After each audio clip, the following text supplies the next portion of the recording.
ओम शांति। ओम शांति। ओम शांति। 24/4/24 प्रातः मुरली। ओम शांति। बाप दादा। मीठे बच्चे, तुम सवेरे अमीर बनते हो, शाम को फकीर बनते हो। फकीर से अमीर, पतित से पावन बनने के लिए 2 शब्द याद रखो। मन मना भव, मध्याजीवी भव। प्रश्न है, कर्म बंधन से मुक्त होने की युक्ति क्या है? उत्तर है, नंबर 1, याद की यात्रा तथा ज्ञान का सिमरण। नंबर 2, एक के साथ सर्व संबंध रहे, अन्य कोई में भी बुद्धि न जाए। नंबर 3, जो सर्वशक्तिमान बैटरी है, उस बैटरी से योग लगा हुआ हो, अपने ऊपर पूरा ध्यान हो, दैवी गुणों के पंख लगे हुए हों, तो कर्म बंधन से मुक्त होते जाएंगे। ओम शांति। बाप ने बैठ समझाया है, यह है भारत के लिए रूहानी। बाबा कह रही हैं, यह है भारत के लिए कहानी। क्या कहानी है? सुबह को अमीर, शाम को फकीर। इस पर एक कहानी है। सुबह को अमीर था। यह बातें तुम जब अमीर हो तब नहीं सुनते हो। फकीर और अमीर की बातें तुम बच्चे संगम युग पर ही सुनते हो। यह दिल में धारण करना है। बरोबर भक्ति फकीर बनाती है, ज्ञान अमीर बनाता है। दिन और रात भी बेहद का है। फकीर और अमीर भी बेहद की बात है, और बनाने वाला भी बेहद का बाप है। सभी पतित आत्माओं के लिए एक ही बैटरी है पावन बनाने की। ऐसे ऐसे टोटके याद रखो तो भी खुशी में रहेंगे। बाप कहते हैं, बच्चे तुम सवेरे अमीर बन जाते हो, फिर शाम को फकीर बन जाते हो। कैसे बनते हो यह भी बाप समझाते हैं। फिर पतित से पावन, फकीर से अमीर बनने की युक्ति भी बाप ही बतलाते हैं। मन मना भव, मध्याजीव भव, यह 2 युक्तियां हैं। यह भी बच्चे जानते हैं, यह पुरुषोत्तम संगम युग है। तुम जो भी यहाँ बैठे हो, गारंटी है तुम स्वर्ग के अमीर जरूर बनेंगे। नंबरवार पुरुषार्थ अनुसार स्कूल में भी ऐसे होता है। नंबरवार क्लास ट्रांसफर होता है, इम्तिहान पूरा होता है तो फिर नंबरवार जाकर बैठते हैं। वह है हद की बात, यह है बेहद की बात। नंबरवार रुद्रमाला में जाते हैं। माला अथवा झाड़, बीज तो झाड़ का ही है। परमात्मा फिर मनुष्य सृष्टि का बीज है। यह बच्चे जानते हैं कि झाड़ वृद्धि को कैसे पाता है, पुराना कैसे होता है। आगे यह तुम नहीं जानते थे, बाप ने आकर समझाया है। अभी यह है पुरुषोत्तम संगम युग। अभी तुम बच्चों को पुरुषार्थ करना है, दैवी गुण के पंख भी धारण करने हैं, अपने ऊपर पूरा ध्यान देना है। याद की यात्रा से ही तुम पावन बनेंगे, और कोई उपाय नहीं। बाप जो सर्वशक्तिमान बैटरी है, उनसे पूरा योग लगाना है। उनकी बैटरी कभी ढीली नहीं होती। वह सतो रजो तमो में नहीं आते, क्योंकि उनकी सदा कर्मातीत अवस्था है। तुम बच्चे कर्म बंधन में आते हो। कितने कड़े बंधन हैं। कई बाबा कह रहे हैं, इन कर्म बंधनों से मुक्त होने का एक ही उपाय है, याद की यात्रा। इसके सिवाय और कोई उपाय नहीं। जैसे यह ज्ञान है, यह भी हड्डियां नरम करता है, यूं तो भक्ति भी नरम बनाती है। कहेंगे यह विचारा भक्त आदमी है, इनमें ठगी आदि कुछ भी नहीं है, परंतु भक्तों में ठगी भी होती है।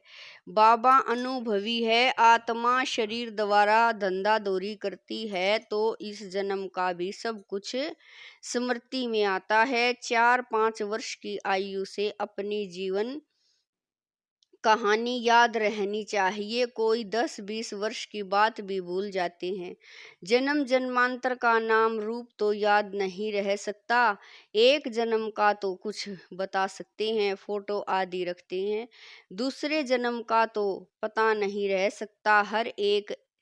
हर एक आत्मा भिन्न नाम रूप देश काल में पार्ट बजाती है, नाम रूप सब बदलता रहता है। यह तो बुद्धि में है, कैसे आत्मा एक शरीर छोड़ फिर दूसरा लेती है। जरूर 84 जन्म, 84 नाम, 84 बाप बने होंगे। अंत में फिर तमो प्रधान संबंध हो जाता है। इस समय जितने संबंध होते हैं उतने कभी नहीं होते। कलयुगी संबंधों को बंधन ही समझना चाहिए। कितने बच्चे होते हैं, फिर शादी करते हैं, फिर बच्चे पैदा करते हैं। इस समय सबसे जास्ती बंधन है चाचे मामे काके का। जितने जास्ती संबंध उतने जास्ती बंधन। अखबार में पढ़ा 5 बच्चे इकट्ठे जन्मे, पांचों ही तंदुरुस्त हैं। हिसाब करो कितने ढेर संबंध बन जाते हैं। इस समय तुम्हारा संबंध सबसे छोटा है, सिर्फ एक बाप से सर्व संबंध है, दूसरा कोई से भी तुम्हारा बुद्धि योग नहीं है सिवाय एक के। सतयुग में फिर इससे जास्ती है। हीरे जैसा जन्म तुम्हारा अभी है। हाईएस्ट बाप बच्चों को एडॉप्ट करते हैं। जीते जी गोद में जाना वर्षा पाने के लिए, सो अभी ही होता है। तुम ऐसे बाप की गोद में आए हो जिससे तुमको वर्षा मिलता है। तुम ब्राह्मणों से ऊंच कोई है नहीं, सब का योग एक के साथ है। तुम्हारा आपस में भी कोई संबंध नहीं, बहन भाई का संबंध भी गिरा देता है। संबंध एक से होना चाहिए, यह है नई बात। पवित्र होकर वापिस जाना है। ऐसे ऐसे विचार सागर मंथन करने से तुम बहुत रौनक में आएंगे। सतयुगी रौनक और कलयुगी रौनक में रात दिन का फर्क है। भक्ति मार्ग के समय है ही रावण का राज्य, पिछाड़ी में साइंस का घमंड भी कितना होता है।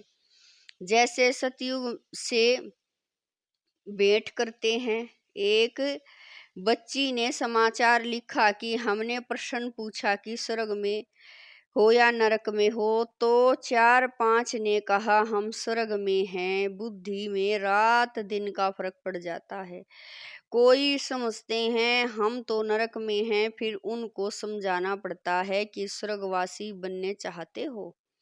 स्वर्ग कौन स्थापन करते हैं? यह बहुत मीठी मीठी बातें हैं, तुम नोट करते हो, परंतु वह कॉपी में ही नोट रह जाती है, समय पर याद नहीं आते। अब पतित से पावन बनाने वाला परम पिता परमात्मा शिव है। वह कहते हैं माँ में कम याद करो तो पाप कट जाएंगे। याद में कोई तो आमदनी होगी ना। याद की रस्म अब निकली है, याद से ही तुम कितने ऊंच स्वच्छ बनते हो। जितनी जो मेहनत करेगा उतना ऊंच पद पाएगा। बाबा से भी पूछ सकते हो। दुनिया में तो संबंध और जायदाद के पीछे झगड़े ही झगड़े हैं, यहाँ तो कोई संबंध नहीं। एक बाप दूसरा न कोई। बाप है बेहद का मालिक। बाप तो बड़ी मंजिल है, बात तो बड़ी सहज है। उस तरफ से स्वर्ग और इस तरफ से नरक। नरकवासी अच्छे या स्वर्गवासी अच्छे? जो शाणे होंगे वह तो कहेंगे स्वर्गवासी अच्छे। कोई तो कह देते हैं नरकवासी और स्वर्गवासी, इन दोनों में से कोई मतलब नहीं, क्योंकि बाप को नहीं जानते हैं। कोई फिर बाप की गोद से निकल माया की गोद में चले जाते हैं। वंडर है ना, बाप भी वंडरफुल तो ज्ञान भी वंडरफुल, सब वंडरफुल। इन वंडर्स को समझने वाला भी ऐसा चाहिए जिसकी बुद्धि इस वंडर में ही लगी रहे। रावण तो वंडर नहीं है, न उनकी रचना वंडर है। रात दिन का फर्क है, शास्त्रों में लिख दिया है। काली दह में गया सर्प ने डसा काला हो गया। अब तुम अच्छी रीति यह सब समझा सकते हो। श्री कृष्ण के चित्र को कोई उठाकर पढ़े तो रिफ्रेश हो जाए। 84 जन्मों की कहानी है। जैसे श्री कृष्ण की वैसे तुम्हारी। स्वर्ग में तो तुम आते हो ना, फिर त्रेता में भी आते रहते हैं, वृद्धि होती रहती है। ऐसे नहीं, त्रेता में जो राजा होते हैं वह त्रेता में ही आएंगे। पढ़े के आगे अनपढ़, अनपढ़े को भरी ढोनी पड़ेगी। यह ड्रामा का राज बाबा ही जान सकते हैं। अब तुम जानते हो, तुम्हारे मित्र संबंधी आदि सब नरकवासी हैं। हम पुरुषोत्तम संगम युगी है, अब पुरुषोत्तम बन रहे हैं। बाहर के रहने और यहाँ 7 रोज आकर रहने में बहुत फर्क पड़ जाता है। हंसों के संग से निकल बगुलों के संग में जाते हैं। बहुत बिगाड़ने वाले भी हैं। बहुत बच्चे मुरली की परवाह नहीं करते। बाप बाप समझाते हैं, गफलत नहीं करो, तुमको खुशबूदार फूल बनना है। सिर्फ एक बात ही तुम्हारे लिए काफी है, याद की यात्रा। यहाँ तुमको ब्राह्मणों का ही संग है, कहाँ ऊंच ते ऊंच कहाँ नीच। बच्चे लिखते हैं, बाबा बगुलों के झुंड में हम एक हंस क्यों क्या करेंगे। बगुले कांटे लगाते हैं, कितनी मेहनत करनी पड़ती है। बाप की श्रीमत पर चलने से पद भी ऊंच मिलेगा। सदैव हंस होकर रहो, बगुले के संग में बगुला न बन जाओ। गायन है, आश्चर्यवत सुनंती कथंती भागंती। थोड़ा भी ज्ञान है तो स्वर्ग में आएंगे, परंतु फर्क रात दिन का पड़ जाता है। सजाएं बहुत कड़ी खाएंगे। बाप कहते हैं, मेरी मत पर न चल, पतित बने तो 100 गुना दंड पड़ जाता है, फिर पद भी कम हो जाता है। यह राजा स्थापन हो रही है, यह बातें भूल जाती हैं। यह भी याद रहे तो भी उच्च पद पाने का पुरुषार्थ जरूर करें। नहीं करते हैं तो समझा जाता है, एक कान से सुन दूसरे से निकाल देते हैं। बाप से योग नहीं, यहाँ रहते भी बुद्धि योग बाल बच्चों की तरफ है। बाप कहते हैं, सब कुछ भूल जाना है, इसको कहा जाता है वैराग्य। इसमें भी परसेंटेज है, कहाँ न कहाँ ख्यालात चले जाते हैं। 1-2 से लव हो जाता है तो भी बुद्धि लटक जाती है। बाबा रोज समझाते हैं, इन आँखों से जो कुछ देखते हो वह सब खत्म होने वाला है। तुम्हारा बुद्धि योग नई दुनिया में रहे और बेहद के संबंधियों से बुद्धि योग रखना है। यह माशूक वंडरफुल है, भक्ति में गाते हैं, आप जब आएंगे तो आपके बगैर हम किसी को भी याद नहीं करेंगे। अब मैं आया हूँ तो अब तुमको सब तरफ से बुद्धि योग हटाना पड़े ना। यह सब कुछ मिट्टी में मिल जाना है। तुम्हारा जैसे मिट्टी के साथ बुद्धि योग है, मेरे साथ बुद्धि योग होगा तो मालिक बन जाएंगे। बाप कितना समझदार बनाते हैं। मनुष्य नहीं जानते कि भक्ति क्या है और ज्ञान क्या है। अब तुमको ज्ञान मिला है, तब तुम भक्ति को भी समझते हो। अब तुमको फीलिंग आती है कि भक्ति में कितना दुख है। मनुष्य भक्ति करते हैं, अपने को बहुत सुखी समझते हैं, फिर भी कहते हैं भगवान आकर फल देंगे। किसको और कैसे फल देंगे वह कुछ भी नहीं समझते। अब तुम जानते हो, बाप भक्ति का फल देने आए हैं। विश्व की राजधानी का फल जिस बाप से मिलता है, वह बाप जो डायरेक्शन देते हैं उस पर चलना पड़े। उनको कहा जाता है ऊंचे ते ऊंची मत। मत मिलती तो सबको है, फिर कोई चल सके कोई चल न सके। बेहद की बादशाही स्थापन होनी है, तुम अभी समझते हो हम क्या थे, अब हमारी क्या हालत है। माया एकदम खत्म कर देती है, यह तो जैसे मुर्दों की दुनिया है। भक्ति मार्ग में तुम जो कुछ सुनते थे वह सब सत्य सत्य करते थे, लेकिन तुम जानते हो कि सच तो एक बाप ही सुनाते हैं। ऐसे बाप को याद करना चाहिए। यहाँ कोई बाहर वाला बैठा हो तो उनको कुछ भी समझ में नहीं आएगा, कहेंगे यह तो पता नहीं क्या सुनाते हैं। सारी दुनिया कहती है परमात्मा सर्वव्यापी है और यह कहते हैं वह हमारा बाप है। कांध से ना ना करते रहेंगे, तुम्हारे अंदर से हाँ हाँ निकलती रहेगी। इसलिए नए कोई को अलाउ नहीं किया जाता है। अच्छा मीठे मीठे शकील दे बच्चों प्रति माता पिता बाप दादा का याद प्यार और गुड मॉर्निंग। रूहानी बाप की रूहानी बच्चों को नमस्ते। हम रूहानी बच्चों की रूहानी माता पिता बाप दादा को दिलवा जान शिकवा प्रेम से याद प्यार गुड मॉर्निंग नमस्ते ओम शांति। मेरे बाबा लाख लाख शुक्रिया मेरे बाबा। धारणा के लिए मुख्य सार है। नंबर 1, खुशबूदार फूल बनने के लिए संग की बहुत संभाल करनी है।